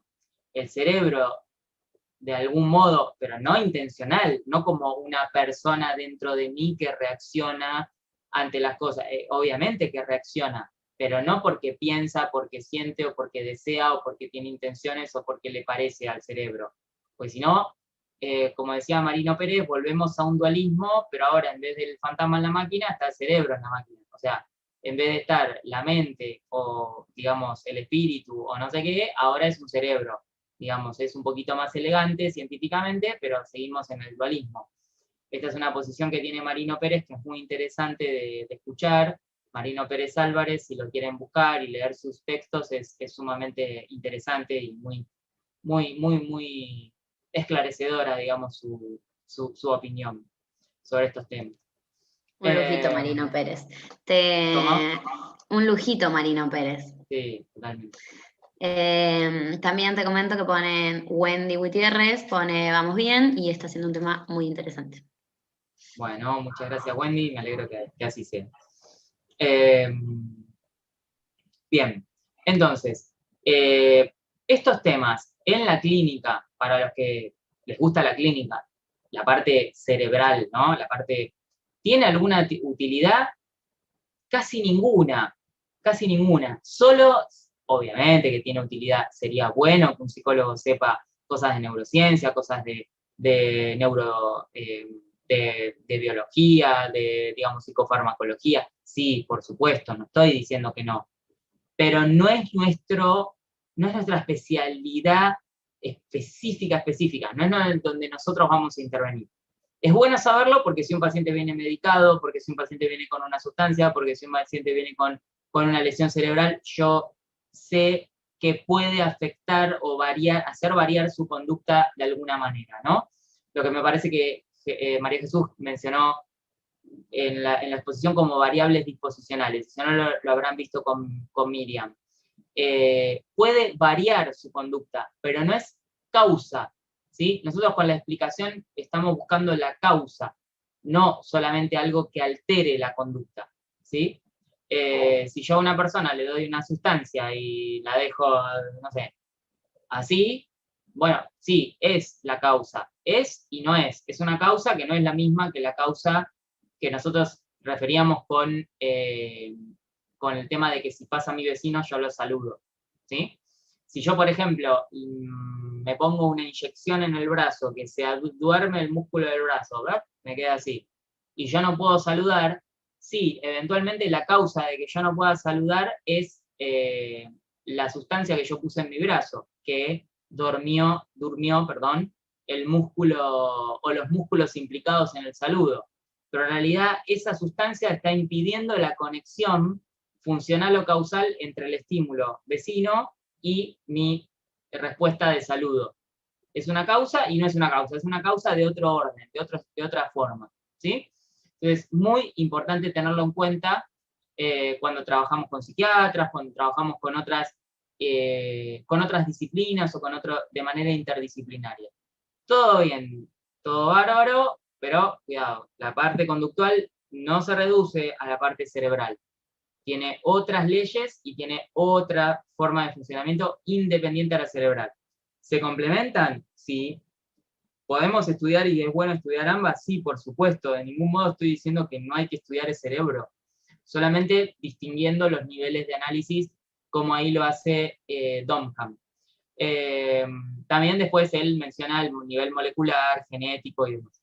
Incluso hoy se está hablando de epigenética también. No sé si escucharon hablar alguna vez ese término, el término de la epigenética. O sea, antes se creía esto de que los genes tenían una información guardada y que iban a desplegar en algún momento, y bueno, esa era la causa, la información dentro de los genes. Pero en realidad los genes están, esto de la epigenética quiere decir, o tiene en cuenta la idea de que los genes están totalmente y en constante interacción con el ambiente donde se encuentra el organismo, con lo cual puede cambiar alguna de esas informaciones que son metáforas explicativas sobre los genes, ¿no? Entonces, es muy interesante esta cuestión y podemos irnos muy profundamente, pero bueno, para tenerlo en cuenta, la parte biológica. Bien, espero que vayamos bien hasta ahí, que les esté resultando interesante. Si no me preguntan, me frenan, me dicen, Nico, no más despacio, explica tal cosa, o hay algo que no me quedó claro, lo que necesiten. Vamos a la siguiente diapositiva. Explicación estadística. Esta explicación es la que, a ver, se ¿Puedo refiere... interrumpir? Sí, claro, adelante. Me paso todo un antes de que pases a esta explicación. Primero, con lo que decís que es necesario estudiar los niveles de análisis, debo mencionar a la materia electiva Biología del Comportamiento, que ahí se ve a Tinbergen y que ya ha postulado como 4 niveles de análisis bastante interesantes para quien le interese este tema de los niveles de análisis. Y además, hay un comentario de Juanma que dice, ¿tenés alguna opinión de la neuropsicología? Y hoy a Froxan también le preguntaron sobre neuropsico. Sí, no sé qué está pasando con el auge de la neuropsicología.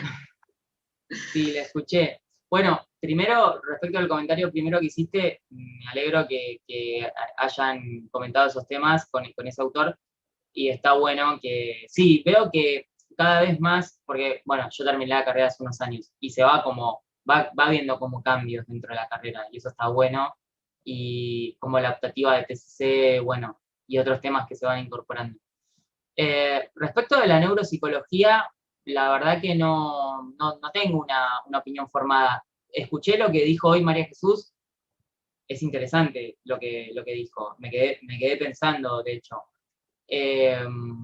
Pero bueno, la verdad es que no tengo digamos, la formación de ella como para pronunciarme tan, digamos, tan sueltamente o con esa, ¿cómo se llamaría? Con esa seguridad sobre el tema.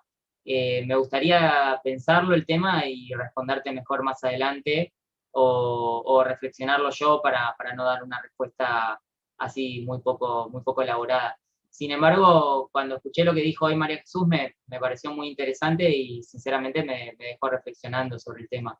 No lo había pensado, de hecho, de esa manera, como una contradicción en sí misma, ¿no? Y desde el análisis de la conducta, claro, lo es, o sea, algo neuro no es psico, o sea, ahí de nuevo, ¿no? Volvemos a lo que decíamos, ¿se acuerdan la primera o segunda presentación, donde hablábamos del punto de partida filosófico? María Jesús dice eso porque su punto de partida es monista y hay una definición clara de lo que es lo psicológico, de modo que lo neuropsico queda descartado por su punto de partida y por su filosofía inicial. La persona que dice neuropsicología, hay dos cosas, o tiene otra filosofía diferente, en lo cual lo neuropsico está relacionado, o lo neuro causa lo psico, o ni siquiera se puso a plantear la cuestión filosófica, que era el punto de partida que considerábamos al inicio. Pero para ser prudente con el tema, y como no es un tema que he estudiado, te diría que más allá de estos comentarios, me gustaría respondértelo más adelante. Te pido disculpas por no poderte dar una respuesta concisa. Son temas álgidos, ¿no? María Jesús tiene muchísima formación y bueno, la verdad que tiene otra manera de poder encarar el tema. Yo por ahora simplemente veo la inconsistencia que ella ya tiene y me parece que es a tener en cuenta lo que dijo, pero no te sabría decir una opinión personal todavía. Espero que sirva este comentario. Bueno, y también comentan sobre el libro Tabú de Andrés Riesnik, que aborda en una parte la epigenética. Lo recomiendan a este libro. Y también preguntaron qué libros o autores recomendás para la filosofía de la ciencia. Claro. Hay un libro muy interesante que es bastante, digamos, es fácil de conseguir. Esperen que no me acuerdo ahora el autor exactamente, pero ya les digo, que se llama Fundamentos de Filosofía de la Ciencia, de José Moulines. José Moulines, Fundamentos de Filosofía de la Ciencia. Es un libro que lo pueden conseguir en distintos grupos o en internet. Es interesante porque es como para arrancar. Hay otros temas, son temas pesaditos. Y después yo les recomendaría leer también mucho a Marino Pérez porque él es como un psicólogo filósofo, diría yo. O sea, es una persona que trata mucho la parte psicológica, pero hoy como investiga y tiene un montón de textos, eh, es muy esclarecedor al respecto, ¿no?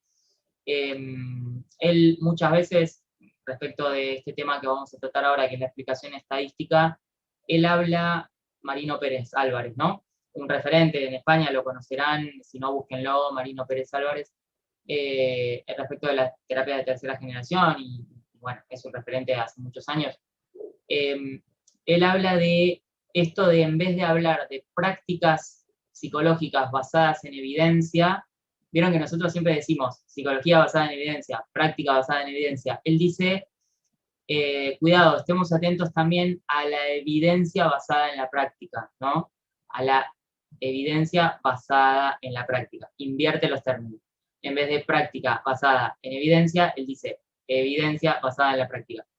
¿Por qué hace esto? Porque justamente es el problema de los tratamientos gold standard, ¿no? Esto que menciono ahí en esta diapositiva. Los tratamientos con apoyo empírico, que son con toda la pelota de los grupos y el grupo control y el grupo que se le da el tratamiento y el grupo que no se le da el tratamiento y el grupo que se le da el placebo y los controles aleatorizados y los metaanálisis. Está muy bueno, es algo muy interesante, yo no lo descarto por completo. Tal vez una posición más extrema sobre el tema directamente lo descarta. Una posición más skinneriana fuerte lo descartaría por completo y buscaría estudiar el caso único, pero me parece interesante, pero es un problema porque el problema de los gold standard es el problema de la explicación estadística, ¿no? Como decimos ahí. Entonces, ¿es una práctica basada en evidencia? Sí, claro, porque es basada en la probabilidad de que ocurra ese fenómeno, ¿no? Ahí está ejemplificado con un ejemplo muy, muy trucho. Eso no existe, eso de que jóvenes de tal edad a nivel socioeconómico suelen presentar un 80% de probabilidad de tener ansiedad. Lo inventé yo, es simplemente, como les decía al principio, con fines didácticos. Pero bueno, las conclusiones son esas, ¿no? Hay como una probabilidad de que ocurra tal cosa, si tal otra, y si no ocurre, ¿qué hacemos? Y si lo meto a mi paciente en el protocolo, en el tratamiento gold standard y toda la pelota y no ocurre, ¿qué hacemos? Y ahí no sé qué hacer, nada. A supervisar y rezar a Dios, ponerte a rezar, o sea, creo que la posición de esto de la evidencia basada en la práctica tiene que ver con eso, ¿no? De poder entender el caso único y entenderlo, cuando lo entendemos desde la psicología basada en evidencia, desde los procesos psicológicos básicos, que es lo único que nos puede guiar cuando estamos perdidos respecto de los protocolos, respecto de los tratamientos. Porque fíjense, los tratamientos, en realidad, los gold standard y toda la pelota, indican que algo funciona para algo, ¿sí? Por ejemplo, un tratamiento para la depresión funciona para la depresión, justamente. Para la ansiedad funciona tal otro tratamiento de muy buena manera. Pero cuidado, volvamos a la filosofía, volvamos al punto de partida, volvamos a cómo armamos la metodología de los experimentos. Son experimentos de grupo, y si mi paciente no está en el grupo, y si mi paciente no coincide con el 80% y está fuera del 80%, ¿qué hago? No le funciona el protocolo. Y ahí, ¿cómo ajusto? ¿Cuáles son mis criterios para ajustar el protocolo o el tratamiento con apoyo empírico si mi paciente no va por ese camino, como suele pasar, por otro lado, ¿no? Les voy anticipando. Los protocolos no se ajustan exactamente a las condiciones de mi paciente. Bueno, ahí tengo un problema, ¿no? Claro, si no sé de los procesos básicos de los que hablaba María Jesús, no tengo ni idea de qué hacer. Entro en pánico, ¿sí? Que era lo que me pasaba a mí también al principio de la clínica, porque yo estaba como muy preocupado por los gold standard y por los tratamientos basados en evidencia y por los protocolos, pero después me di cuenta que no son generalizables a todas las personas, a todas las condiciones, a todos los contextos, etcétera, etcétera, y lo tengo que ajustar a mi paciente. Y el ajuste lo tengo que hacer según algún criterio. Pero la explicación estadística no me da ese criterio, porque no es una explicación única de mi paciente. Yo tengo que tener criterios también para explicar de manera única a mi paciente. O sea, es como el caso por caso del psicoanálisis, pero de manera científica, no con la idea del inconsciente. Bien, creo que quedó claro este punto con este ejemplo. Si no, me preguntan, por supuesto, me encanta que surjan preguntas. ¿Se entendió? ¿Vamos bien hasta ahí? Hago 5 segunditos de pausa mientras tomo agua.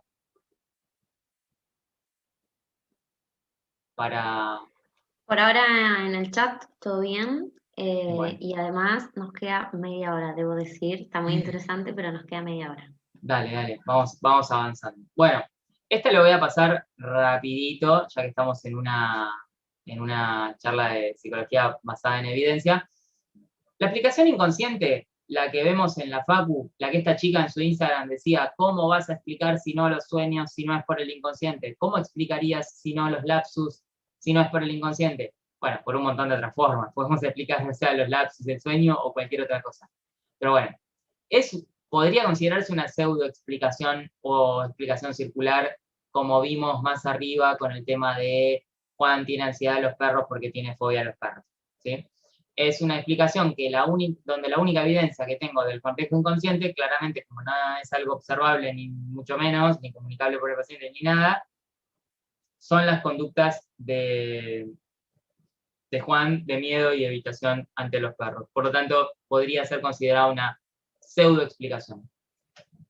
Por otro lado, la explicación nomológica, o es la explicación más científica o causal por naturaleza, es la explicación que les explicó María Jesús al comienzo y la que también se basó, si Miriam habló de análisis funcional sobre este tema, es aquella que se basa en leyes empíricas. ¿Sí? Las leyes empíricas son determinadas regularidades que ocurren en la realidad, a partir de la cual cuando aparece B o se constata la existencia de A, ocurre B, o cuando aparece X ocurre Z, y hemos constatado muchos casos donde así ocurre. Por ejemplo, Skinner con las palomas, investiga una paloma, 2 palomas, 3 palomas, 40 palomas, otro laboratorio, otras 40 palomas, otras 40 palomas de allá, distintos investigadores hacen en cada una de las palomas, y bueno, se constata que cada vez que A ocurre B, lo podemos elevar eso de manera inductiva a la categoría de ley empírica. Es una regularidad que ha pasado por todas las pruebas habidas y por haber, y dio una conclusión de que experimentalmente ocurre de esa manera. ¿Sí? tal vez es la mejor explicación posible desde el punto de vista científico que podemos hacer de lo que le pasaba a Juan. La respuesta de ansiedad se ha asociado, condicionamiento clásico, con el estímulo de ver un perro cerca o determinados perros. Ahí no está explicitado cómo tiene que ser el perro, en qué situaciones, ¿sí? Para simplificar. Con ver un perro. Se ha asociado la respuesta de ansiedad. Por lo tanto, se provoca, cada vez que el perro aparece, provoca involuntariamente, de manera no controlable, la respuesta de ansiedad. Acuérdense que esto cubre, por decirlo así, o considera el carácter inconsciente de la respuesta, ¿sí? Esto de que Freud hablaba que no son, el yo no es amo en su propia casa, todas estas metáforas que usaba Freud, no es que el tipo estaba completamente loco de lo que veía cosas, esto de lo de la defensa, probablemente era alguna cuestión aversiva que surgía en el paciente y que evitaba. Él lo denominó defensa, y también hablaba de esto de que el yo no es dueño en su propia casa y demás. El tema es la explicación que dio a eso, porque el fenómeno lo vemos todos, vemos tal vez el mismo fenómeno, pero ¿qué explicación vamos a dar? Bueno, la explicación esta es científica, en este sentido, en el sentido de que el condicionamiento clásico ha pasado las pruebas del laboratorio y se constata como ley empírica. Nadie discute hoy la existencia del condicionamiento clásico, le valió el premio Nobel a Iván Pavlov. Pero la hipótesis de Freud no se ha podido constatar empíricamente. Pero tiene la misma característica de ser inconsciente, incontrolable, involuntaria, etcétera, etcétera, ¿sí? De hecho, creo que hoy María Jesús explicó esto de la parte involuntaria o incontrolable, o no dijo inconsciente, porque no creo que haya dicho ella inconsciente, porque le daría algún tipo de sensación aversiva decir la palabra inconsciente, pero digamos, es una reacción a, ¿sí? Una reacción no es algo voluntario, es algo que cuando aparece el estímulo, aparece la respuesta, excepto que esté modificada esa función por algunas otras variables disposicionales que puedan hacer que esa respuesta no se emita. Pero eso es otro tema, que no nos vamos a meter acá porque no es objeto de esta clase. Presentación siguiente.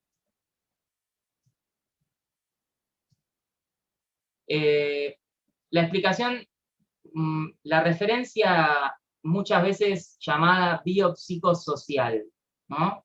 Es la que sigue, la presentación que sigue. Esto lo anoté, es simplemente personalmente a mí, igual que importa personalmente lo que a mí me pareció, pero nunca me gustó este tipo de explicaciones y simplemente quería reflexionar sobre esto. De nuevo, lo mío no es aseverar que esto está bien, esto está mal, sino nada más reflexionar junto a ustedes. A mí nunca me gustó esta explicación porque nunca me aportó demasiado, ¿no? Pero habrán escuchado muchas veces, no, tal cosa es un fenómeno biopsicosocial o biopsicocultusocial o todo el combo. El tema es que si bien obviamente hay un conjunto de cosas y un conjunto de múltiples factores y demás, pero bueno, no termina explicando nada. Es como si yo dijera, yo estoy acá hoy dando esta conferencia por múltiples factores, por factores psicológicos, biológicos, sociales, evolutivos, por el Big Bang, que me arrancó cuando me arrancó el Big Bang, por la materia, y sí, bueno, flaco, estuviste acá, estás acá por todo. O sea, pero eso no es una explicación, no. O sea, es como si uno dijera, no sé cuál es la explicación, pero bueno, más o menos debe ser por todo, ¿sí? Simplemente la idea era reflexionar que muchas de estas explicaciones son no explicaciones de alguna manera, por eso lo puse medio entre comillas. Son como cosas que sabemos que hay un poquitito de todo que aporta, pero no sabemos bien qué.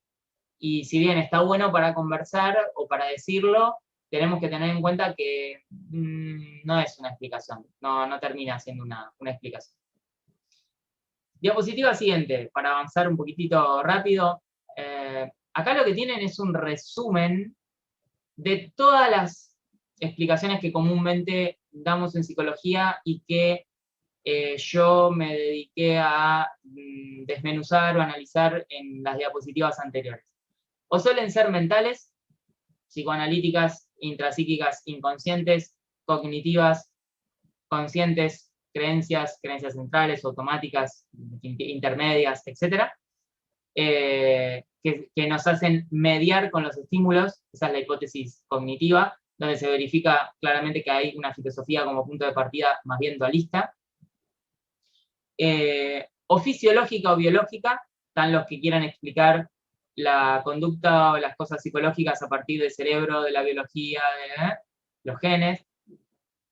O conductual, contextual, es lo mismo, porque en realidad cuando se dice terapias contextuales, muchas veces terapia de tercera generación, el contextualismo funcional de Hayes y todo eso, no sé si escucharon hablar algo de eso, no me voy a extender, pero es muy afín al conductismo radical de Skinner, está todo como muy, muy cerquita, donde la explicación es dada al contexto, donde se emite la conducta. Acuérdense que el contexto en este caso puede ser externo, fuera de la piel, o interno, pueden ser estímulos dentro de mi cuerpo, mis pensamientos, etc.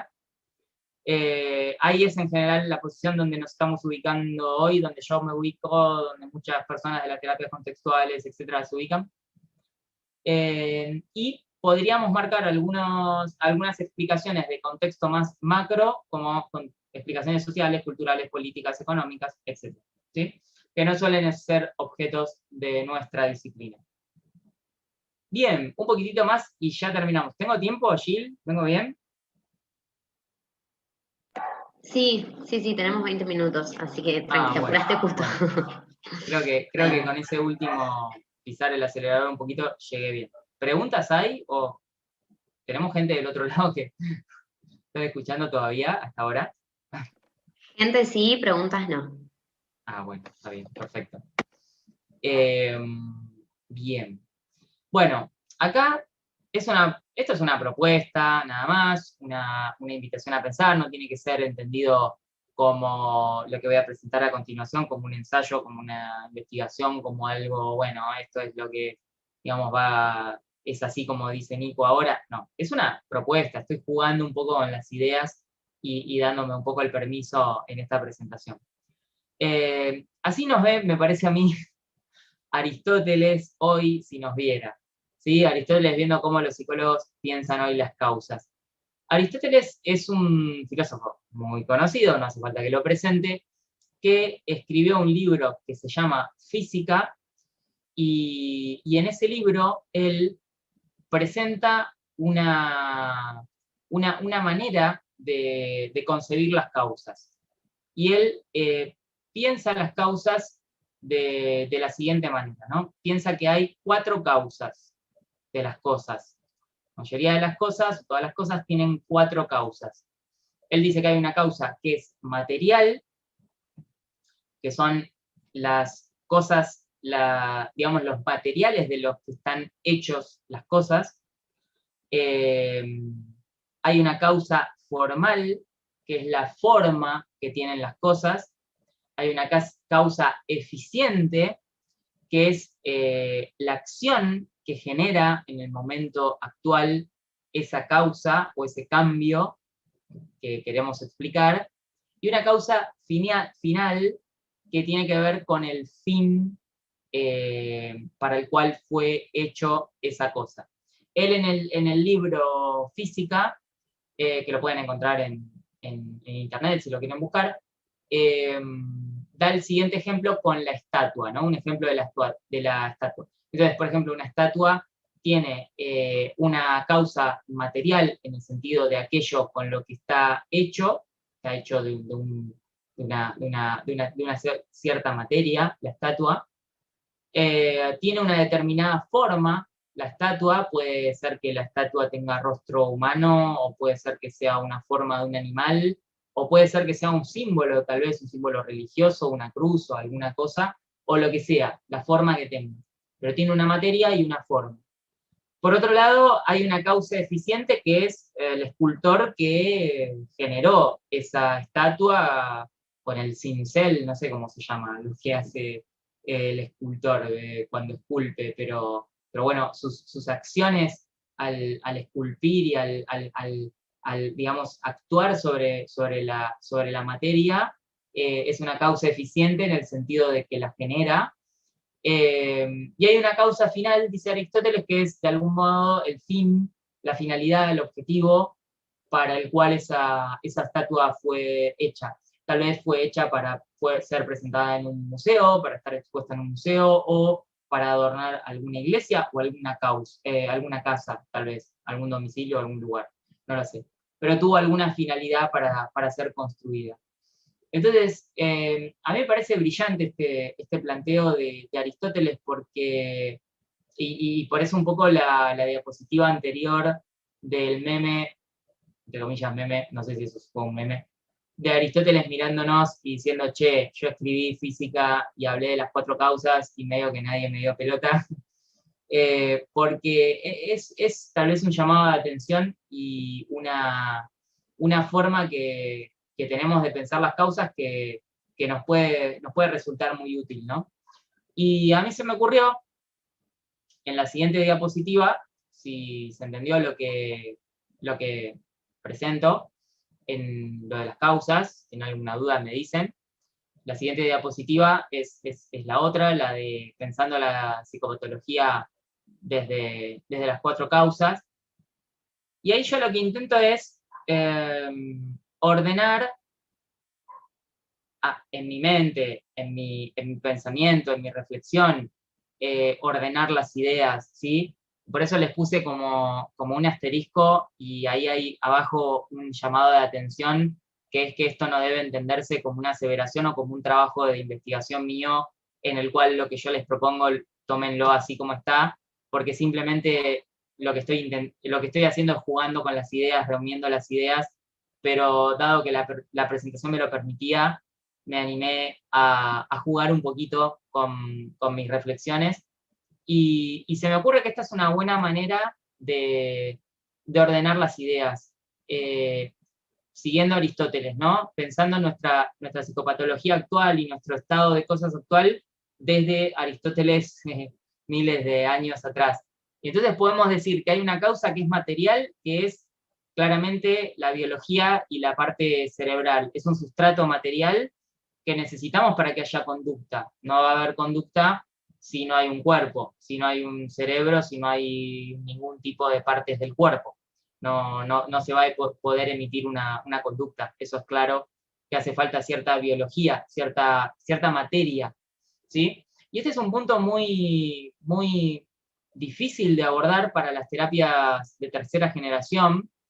Voy a hacer un comentario que tal vez alguno quede fuera porque tal vez no haya leído el tema, les pido disculpas, pero no tengo el tiempo para profundizarlo, que es el punto de vista ontológico que tiene la terapia de aceptación y compromiso, ¿no?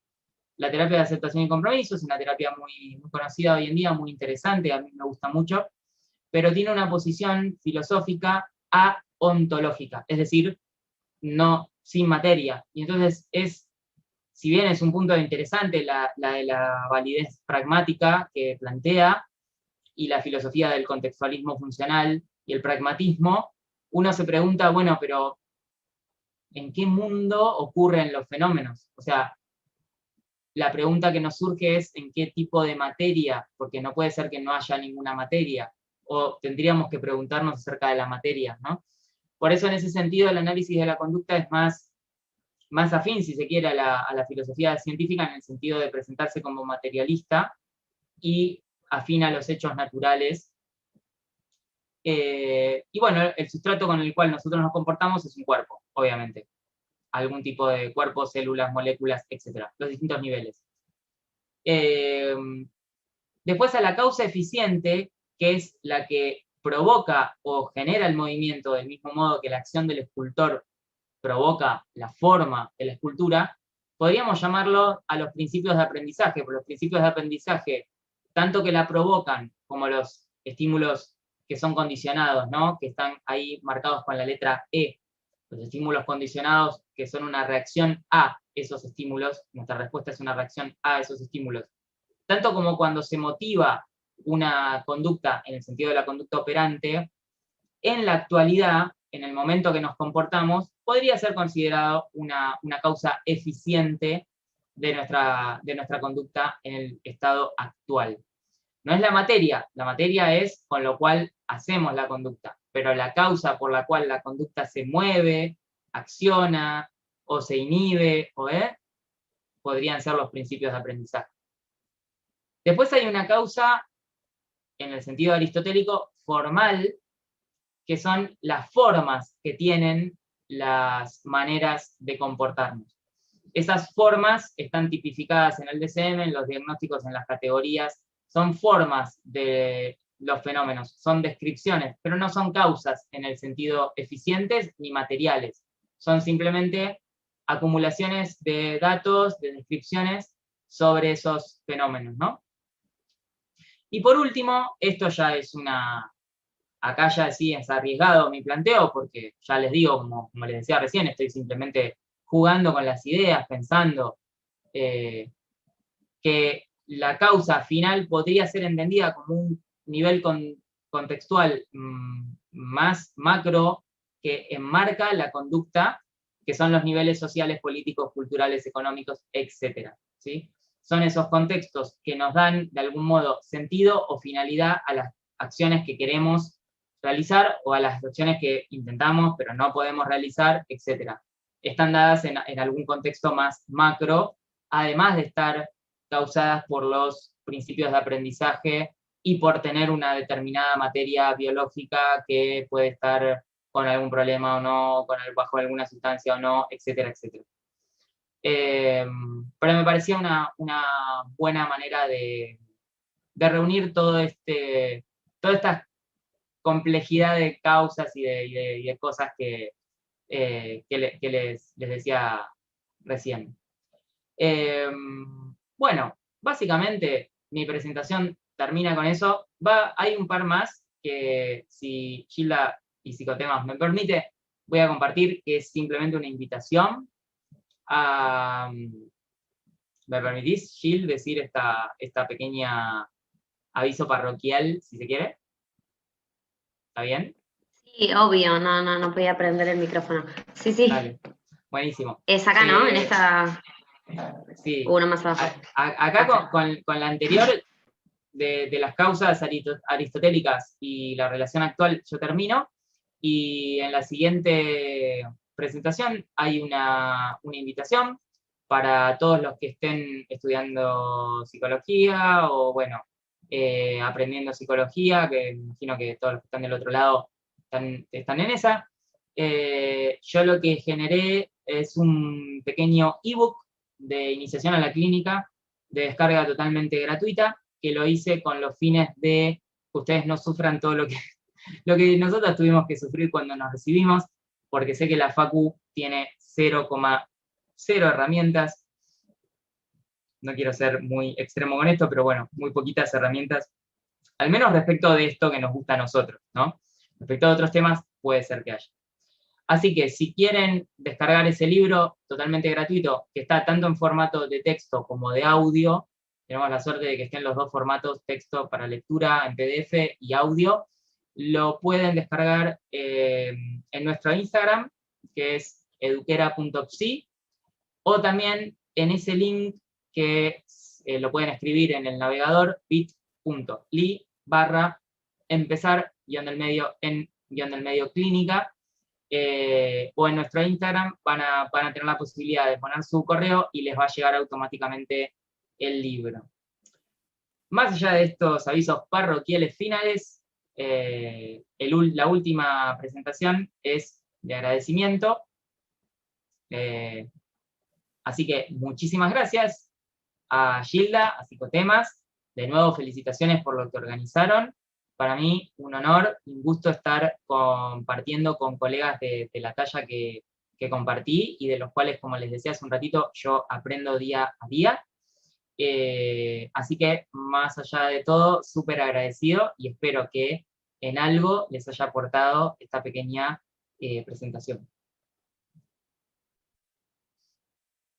Así que bueno. De nuevo no podía activar mi audio. Bueno, muchas gracias, Nico. Muy bueno y muy interesante porque es algo que por ahí no se ve y de lo que no se habla, que es la filosofía de la ciencia, y empezar a reflexionar un poco y no solamente a reproducir lo que dice un paper o reproducir lo que dice un libro. Para mí un honor que te hayas unido. Y bueno, y acá por YouTube te están despidiendo y te agradecen por la generosidad de compartir todo este conocimiento y demás. Así que bueno, y de paso aprovecho, recomiendo ampliamente la página de Eduquera, por eso Nico está invitado en esta jornada. Además, sé que vas a volver a lanzar el curso que tenés ahora. Ah, sí, me había olvidado. No sé si querés comentar un poquito más sobre el curso. Sí, bueno, dale, me gustaría. Para los que estén interesados, tal vez se están recibiendo o están en la mitad de la carrera, un poquito para adelante. Para los que están recién empezando la carrera, tal vez no, es como un poquitito más avanzado. Pero para los que están en la mitad de la carrera o por recibirse o recién se recibieron, hay un curso que lanzamos en marzo. De hecho, estamos trabajando con el grupo, me quedan los términos de la facu, con el grupo actual que se llama Cómo intervenir en un tratamiento, o sea, súper concreto, pero tiene la característica de ser una serie de módulos que abarcan o intentan abarcar humildemente, pero le metemos bastante información, todo el proceso clínico, desde los fundamentos que se necesitan tener para intervenir, hasta la evaluación, que es el paso posterior, a la intervención, que es el paso posterior, y el estudio de la interacción terapéutica, finalmente un poquito de práctica con la práctica clínica. Es una serie de módulos también muy minimalistas, muy concretos, pensados para aquellos que quieran iniciar en la clínica. Están todos invitados, se va a volver a lanzar en agosto. Y bueno, básicamente es. Bueno, y además que en cada posteo de Nico pueden encontrar un montón de información muy valiosa. Acá nos preguntan en qué texto de Aristóteles se explican las 4 causas. Yo Sí, no sé. hay dos. O sea, las 4 causas las menciona en metafísica y en física. Yo te recomiendo leer, o sea, la parte que explica en metafísica y en física son prácticamente las mismas. O sea, son como distintos capítulos, pero son las mismas. Yo te recomiendo leer física, que tal vez es como más ameno. Y lo tenés en el capítulo o en la parte 2 del libro. Lo puedes encontrar en internet en un toque. Está bueno y la verdad que nos ayuda mucho a entender otras cosas. Buenísimo.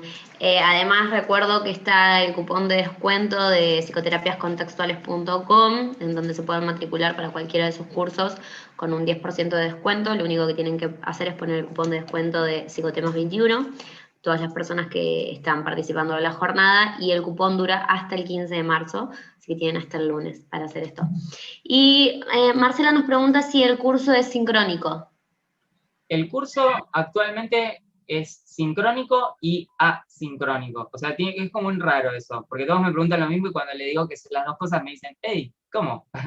Sí, porque yo, como estoy queriendo construirlo y mejorarlo junto a los alumnos, junto a la experiencia que ellos tienen, voy haciendo encuestas semanales que ellos me van contando qué necesitan y cómo se sintieron con la clase anterior. Es un curso que yo lo dicto en vivo, pero lo grabamos y después lo subimos digamos, a un espacio que tenemos en un grupo de Facebook donde lo vamos ordenando por unidades y queda, o sea, si la persona no lo puede ver después y me puede hacer preguntas después. Pero me gustan las dos modalidades. Me gusta darlo en vivo y después compartirlo grabado, digamos.